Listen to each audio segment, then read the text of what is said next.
You're listening to The Audacity Effect, where bold moves, real talk, and zero permission slips are just how we do things. We're Jenna and Kelly, two corporate pros building bigger lives on our terms and helping you do the same. Whether you're launching something new or burning down what no longer fits, we've got stories, strategies, and sarcasm to match.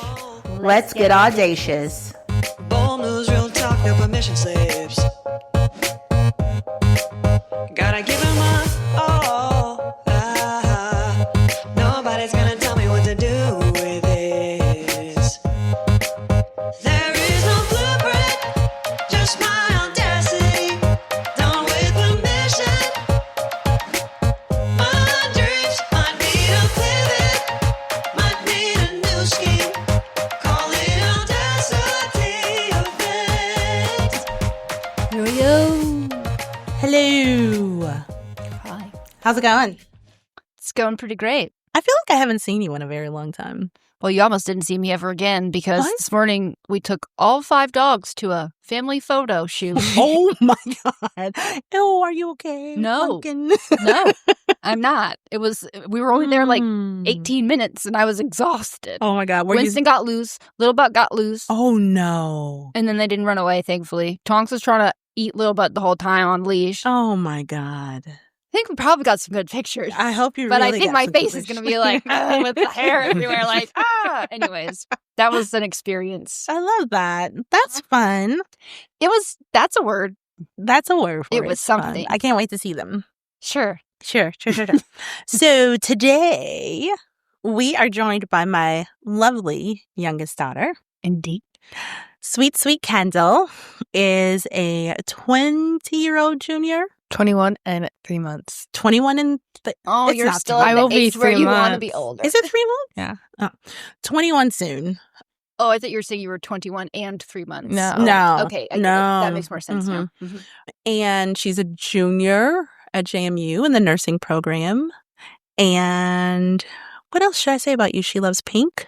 Yeah. She loves Awesome, amazing, her favorite kid. I do not have a favorite child. Yeah. I know what else. Hence, I'm the first one on the podcast. So that's telling. God. Actually, Yeah. Annie has been on, so Nope, all because she's right. been around. That's so true. She has jingles in the Yeah. background. So there you go. All right, let's get into it.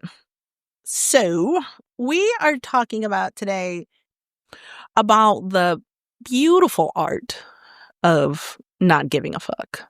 Not one. And so the thing about it, when I started thinking about not giving a fuck, I've been here for some time. Like, I have zero fucks. I've checked my purse. I've checked my pockets. I just don't have them. I just don't have them.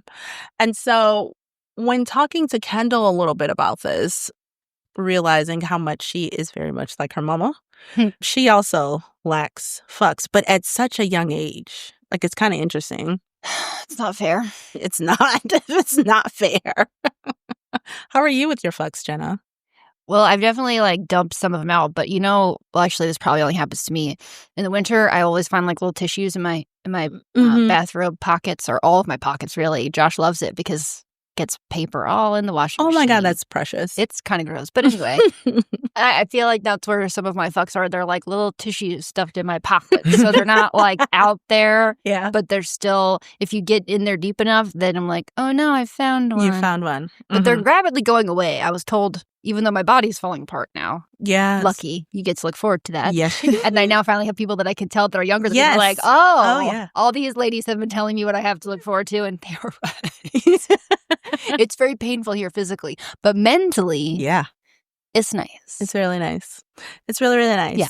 So, Kendall, tell us a little bit about what not giving a fuck looks like for you. And how'd you get here? I don't really feel like there's like a certain what it looks like. I know I got here, I want to say maybe like last summer, or Mhm. I think it was working. And it was 100% working. Mhm. And Customer service will do it. yeah, it was working, and I was just like, I remember giving a lot of energy and like trying really, really hard, Mhm. and I was still getting paid the same, Mhm. and I was kind of like, wait, like, Yeah. like there's like I'm giving like a lot of energy for the same outcome, Mhm. and that kind of just like translate to like my life. I can give a lot of energy and it's still going to be the same outcome. So why would I not like protect myself and my energy that can go somewhere else than going to literally no one or just not me? It's not benefiting me. So I like that. Honestly, I'm going to tell you, you were born like that. I mean, I think it like kinda, not liking work. Yeah, I don't like working. no, no, you do not like work, girl. Like we know, we're working through it, precious thing. God, I know it sucks to work. No, but I mean, not giving a fuck. Like your personality was very much like, I'm gonna protect me, and then I'll fix whatever else after that. So you've always kind of been like that, but it's been fun watching it manifest in you, especially in your relationships with your people.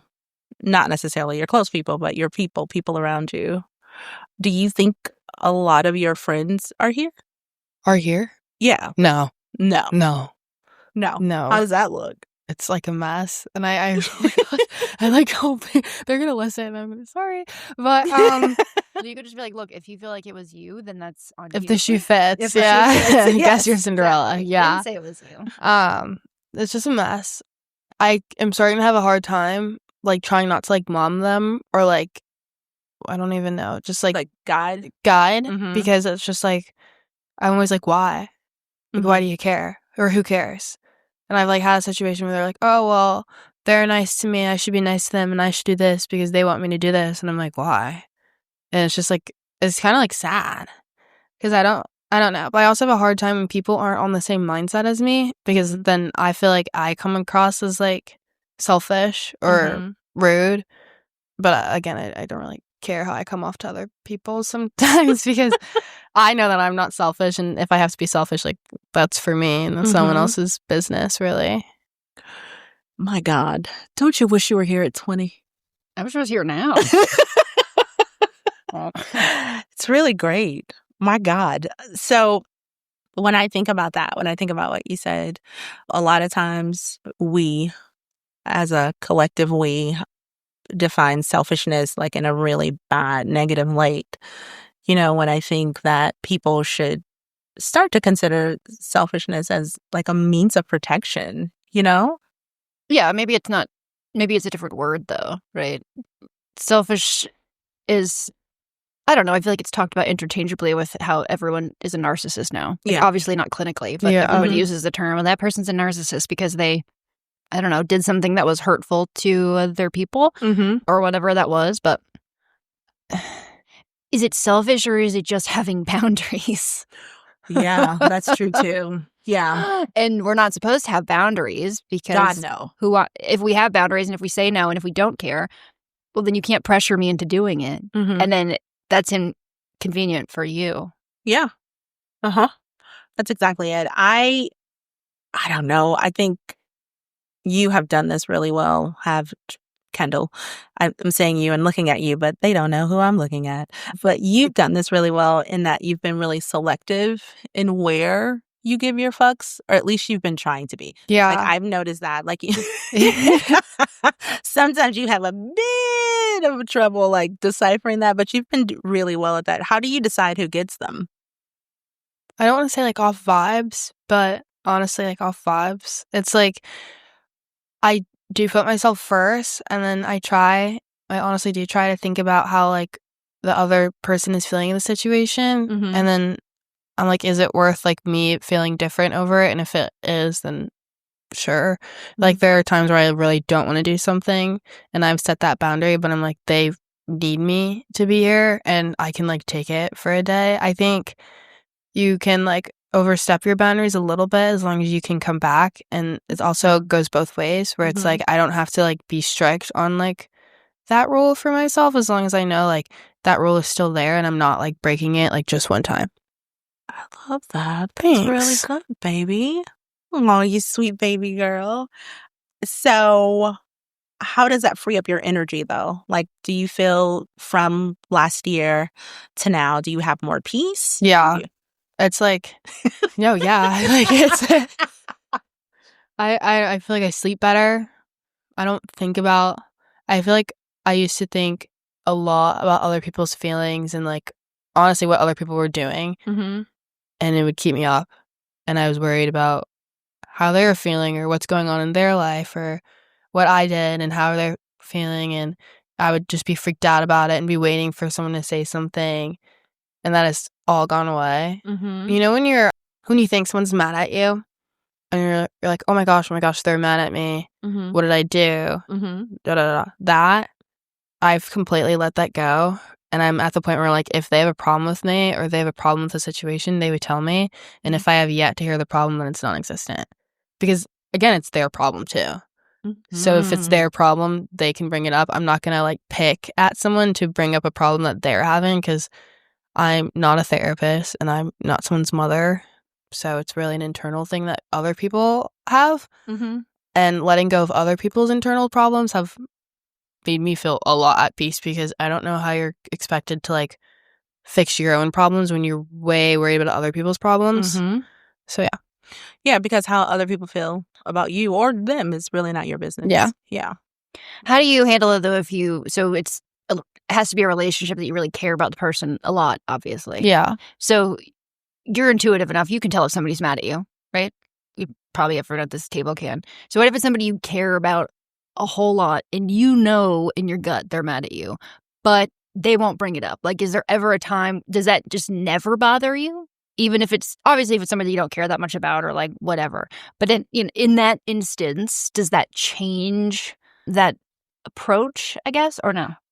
I would say yes with very, like, few people when I can, like, tell. But I feel like with my relationships with my friends that I'm really, really close with, them being mad at me is not, we don't really get mad at each other. It's, like, maybe a bickering thing or you said something that made them upset in the moment. And it's really as simple as, like, are you okay? Or what's going on? You seem upset. And I don't push that, though. Sure. If I get it, yeah, I'm good. Okay. That's what I do. Because I can tell. And yeah, it's upsetting too. But also me just, like, being upset because someone else is upset around me. I can't stop my day or stop what I'm doing to, like, double back on it. I do. It's both ways. I feel like you can't expect someone to come up to you and ask you what's wrong and then you not give an answer and then they keep asking you. Yeah. Yeah, that's fair. Mm-hmm. Mm-hmm. Or sometimes maybe they're just not ready to Just talk about it. Yeah. Mm-hmm. So And that's why I really do believe that if it is a problem and they want to talk about it, they will. I don't think that's true. Oh, no. I No? think you will find that a lot of friends will just disappear from your life because they are so afraid of conflict that they will never bring something up to you, which is why not saying you should try and keep those friends or those relationships. Mm-hmm. But I think that's just to get your take on that, right? Because they won't always bring it to you. Most people, it sounds like your close friend group is very honest with each other, which is amazing. Most people will not tell you when something is wrong because they're afraid of No. conflict. They don't want to tell you. They harbor it. Yeah. Then Hold they'll on to just, it. they sort of ghost you. It's like friendship ghosting. Instead of being an adult and Ooh. bringing up something that's a conflict, they would rather just not ever talk to you again. Not like you, Kendall, but like you Yeah. in general. Mm-hmm. Collective you. Yes. It's the yous out there. All the views. All the yous. So I think you could, I don't know. I think if you had asked me that question a few years ago, I'd have been like, well, I would ask the person. I would try and fix it. But because most of my fucks are out of my pocket, just these random tissues. Mm-hmm. I think I'm finally at a place where I'm like, okay, look, I guess we're not that close of friends then. If you're truly not willing, I think I would do like you're saying and say, hey, I feel like something's off between us. What's going on? And if they choose not to bring it up, then they're choosing not to have, like, maybe a weird word, but like intimacy in that relationship. And that's not my choice. So if that's what, but it's hard because you don't, if you like care about, so I don't know if that makes any sense. No, it does. I was thinking about that. I don't know. I think for me, I'm thinking of one friendship in particular. Like, we've been friends and we were close friends, and there were countless times where they've done like things that were just unsavory, like unpalatable for me, I guess we'll put it that way. And eventually, like one of those pastries, but they put bad filling in it. yes, Unsavory. exactly. Yes, unsavory. And so, like, I would try to talk to them about the things, not necessarily like directly like you did this thing, but how does this thing look to you and how does it feel? And just try to really understand them. And that happened enough that I'm good. I mean, I really am. Like, Yeah. I don't need to pursue that relationship anymore. Like, I understand that that's where they are. That is the person that they are. And I wish them well and all good things, but I don't have to be a part of it. Yeah. And so I don't know that that I would necessarily confront someone on that. I don't know that I care enough at that point, because when I get there, I've given you all the opportunities in the world. And now I'm just like, yeah, you don't want that. That's not what you want from me. Yeah. Yeah. I don't know. That's kind of where I am. I think sometimes my not give a fuck becomes a bit extreme. Or does it? Or it doesn't. But yeah, I have definitely like walked away from relationships that I have cared so much about and given so much to, and it's still not. And I don't necessarily want things reciprocated. I just want it respected. Or the take relationships. You and I talked about this. Yes. Like, and it sounds like you have some now, Kendall, which is great. I don't know that. I mean, I maybe had some, but there was a lot of relationships I had that I didn't realize that the people I was in these relationships with, friendships with, they just took from me. Mhm. It wasn't even that I expected anything in return, but it was like, I need to support them. They're emotionally not okay. They Mhm. need this. They Mhm. need that. Mhm. It was never what I needed. Now I was part of the problem because I liked to be. Needed. Yeah, I know how to operate in that Yeah. role. Sure. I don't know how to be the one that needs something. Mhm. So I'm just as much to blame for sort of attracting those relationships. For sure. But it's weird when, I had to wake up like not that long ago and realize like, oh, that's not really, I don't have to be friends with you. Yes. Yeah. Yeah.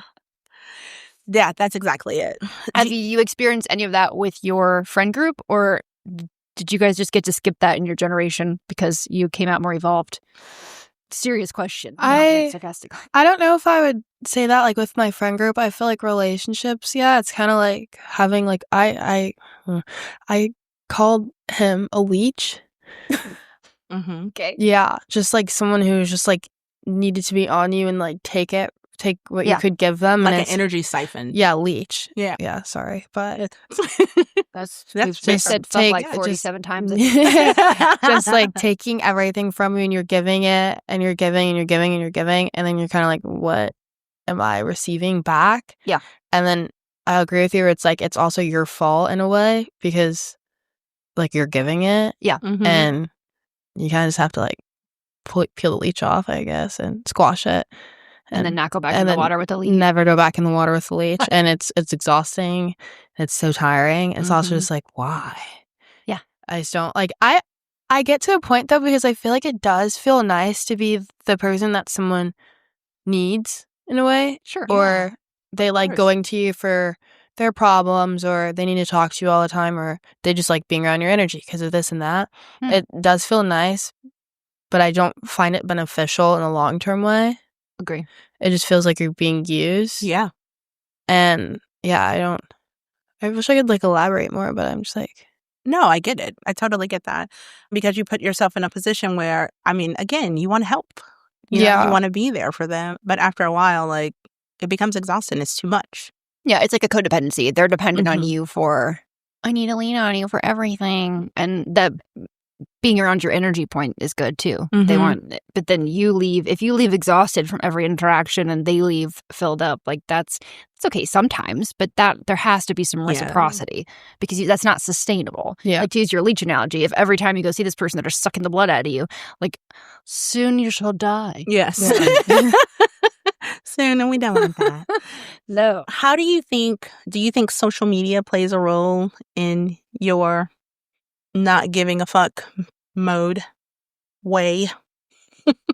And or in friends where you feel like are not where you are, do you think social media plays a role in preventing them from being able to get to that place? I think people's confidence can be killed from social media. There's a lot of Mhm. comparison and what people are doing, what people look like in their lives, and I would assume, not confer or anything like that, but I feel like if you're into that and you're watching that, it's really easy to compare your life and to like get down on yourself because you aren't successful, you aren't rich, you don't have double D's and a 30 waist, like all that stuff. So, like, but Is that still a thing? I thought big boobs went away. Oh no, they did not. But okay, yeah, and to me, I love social media. I find it very helpful. It's my relaxed time where I can take a break, and I think people kind of use it as a black hole, maybe. But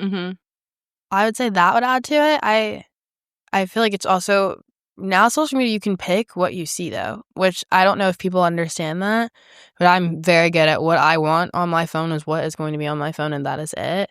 If I maybe tell some of the senior citizens how you it's very easy to just pick what you want to see, and yeah, you can reset algorithms. Yeah. Yeah. I mean, mine is fine. It's all puppies and horses. Mine is like singing and puppies and funnies, and yeah, I love that.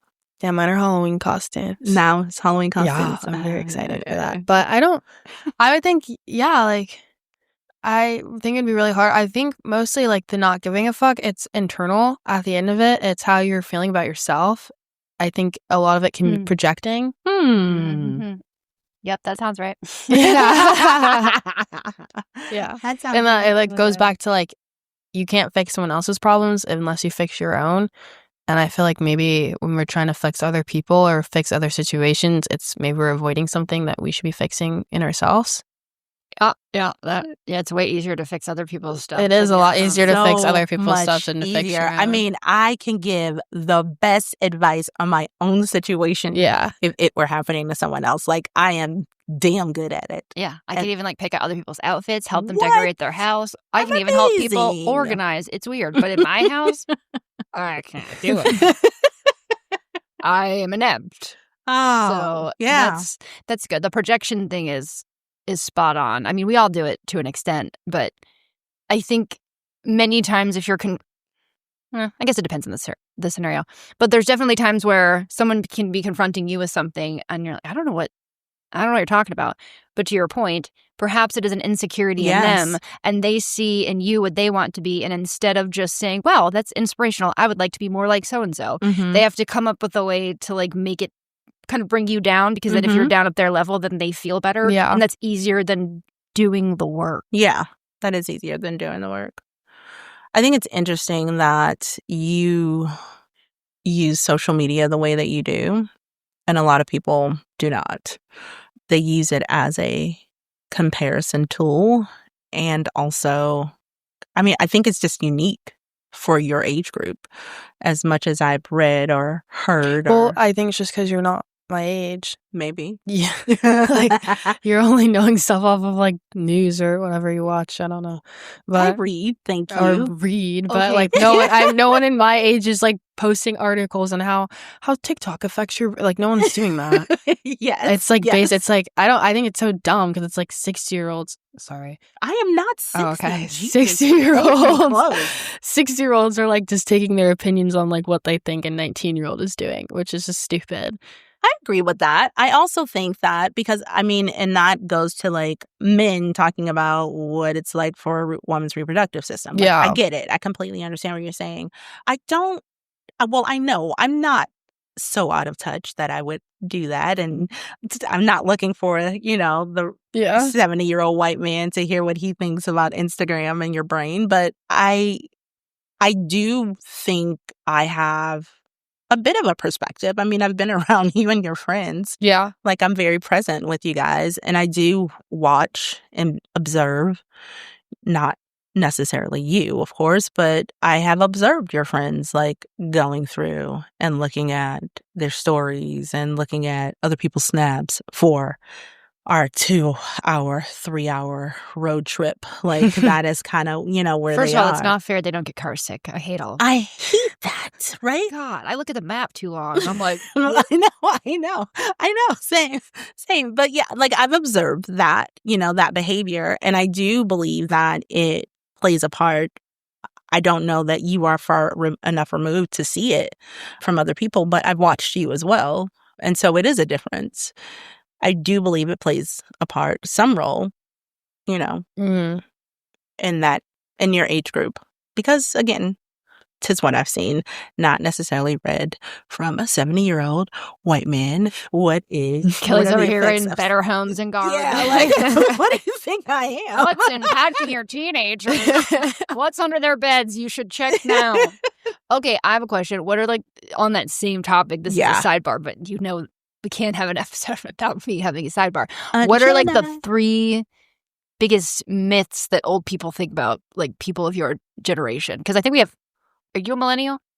She's Yeah, Gen X. I'm X. Okay, Yeah. and then I'm a millennial, and what the heck? What is this one now? C. Gen Z. Yeah. Me?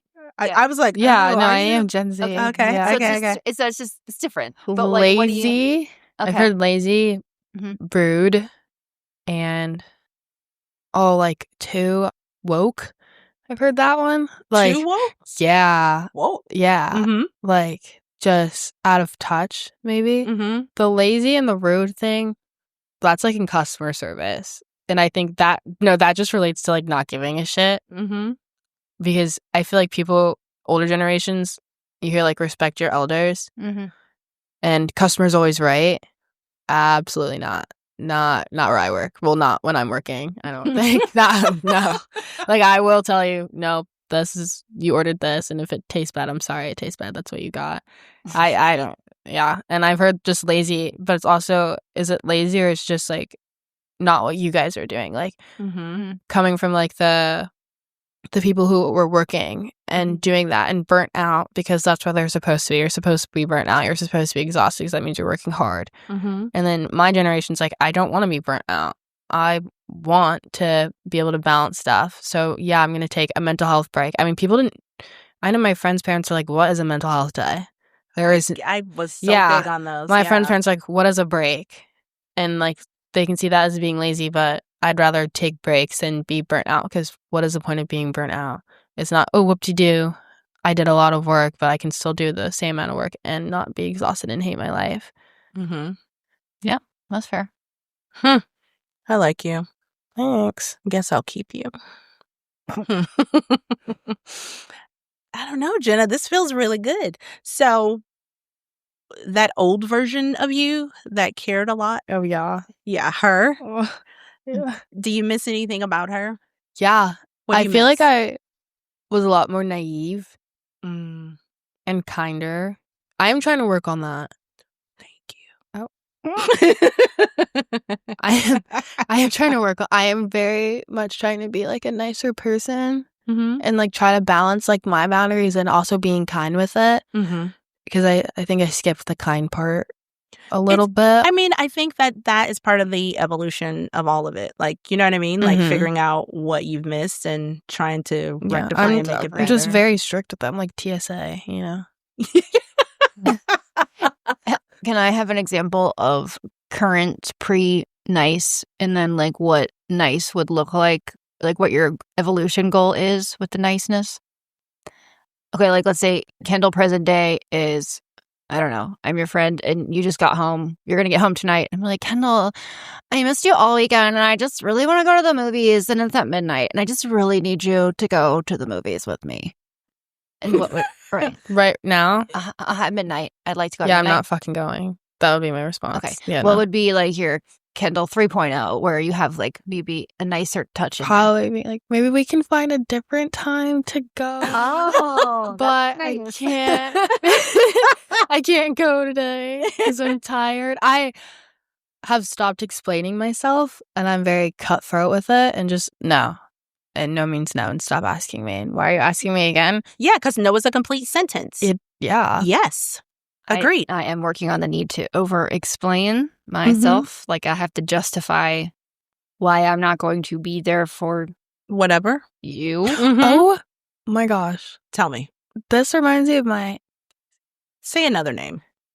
friend Barbara. Barbara. Okay. And What a classic name, Barbara. she has. went on a date with this guy, Mm-hmm. and she did not like him. Can his name be Samson? Yes, with Samson. I don't actually know his name, so that's fine.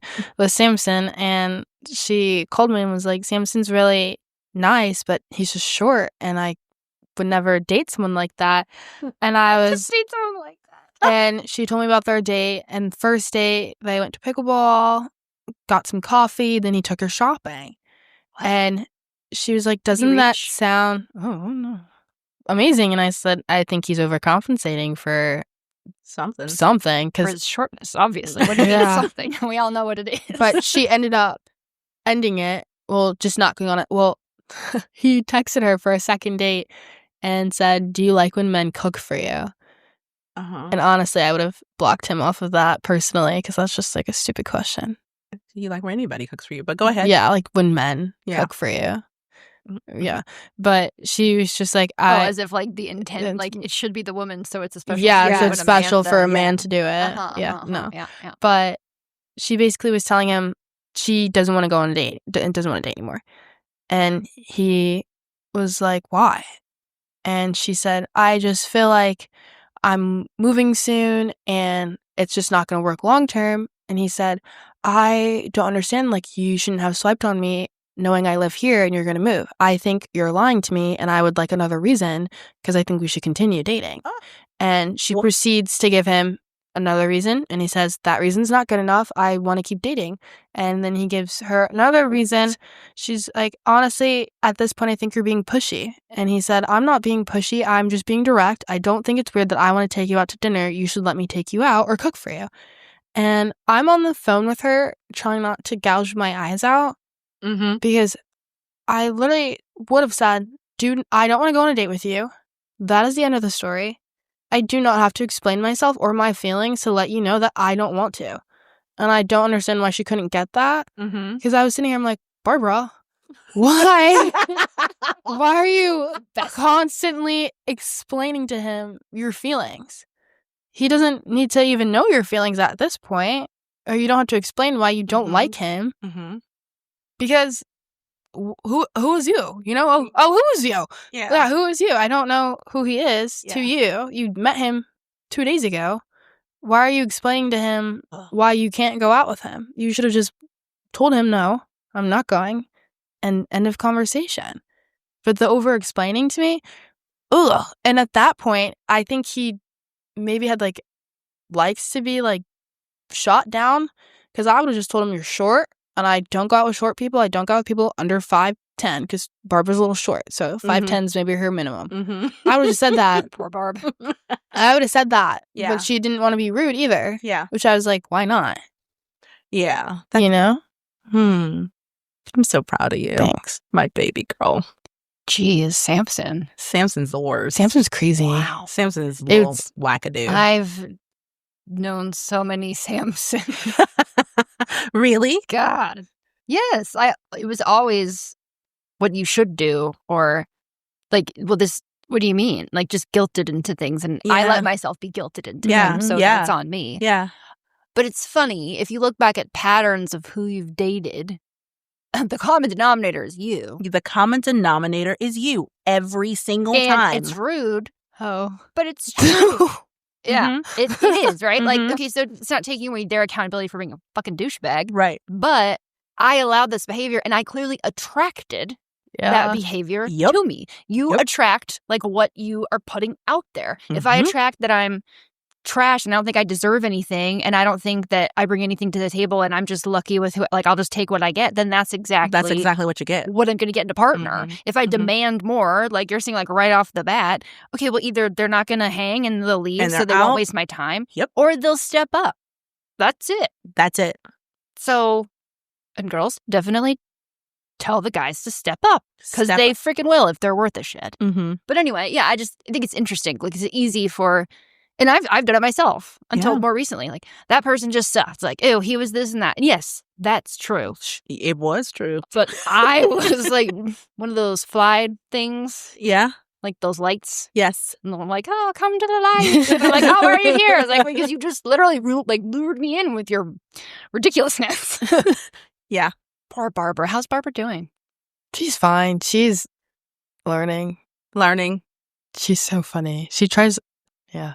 Barbara is going to be the most successful person I know, too. And just tolerates just the most disgusting creatures from, like, the New York sewers crawling out. It just, God. I just, I was Barbara. Hi, Barbara. I love you. I can't even show you pictures of my exes. Because not only, it's not like they were aesthetically super hot and like you could look past. They were just trash all the way around. Wow. Up one side and down the other. I really had self-esteem issues, apparently. Ugh. Ooh. Girl. God, they're so bad. Yeah. I think that I would, if I were looking back, because now we're veering for just a minute. Yeah. Looking back at my exes, I would, yes, the common denominator was me. And I was so people-pleasing. Yeah, same. And wanted to make everything and everyone around me very, very happy. And quickly abandoned myself for everybody else's needs. Wait, pause there for a second. Yeah. Do you think that is because you don't want to face your own needs? Like if I'm focused on other people's needs all the time, I am completely disassociated from my own self. I am just fixated on what's around me and the people outside. I don't have to deal with any of my stuff, none of my feelings, none of my trauma, none of my issues, because I'm so freaking busy taking on yours. No, I don't think that's what that was for me. Really? I think that might be what it is for me. I just feel like I was like Bob the Builder. Yeah, like And- you're putting them together. Yeah. That was me. And I really liked being Bob the Builder for a Yes. bit. Yeah. But why? But why? Because I knew that. So I felt like, and this goes back to, like, I can tell you where it goes back to. There is a root issue in all of this. But I felt like if they needed me, that was security in the relationship. Like they weren't going to leave.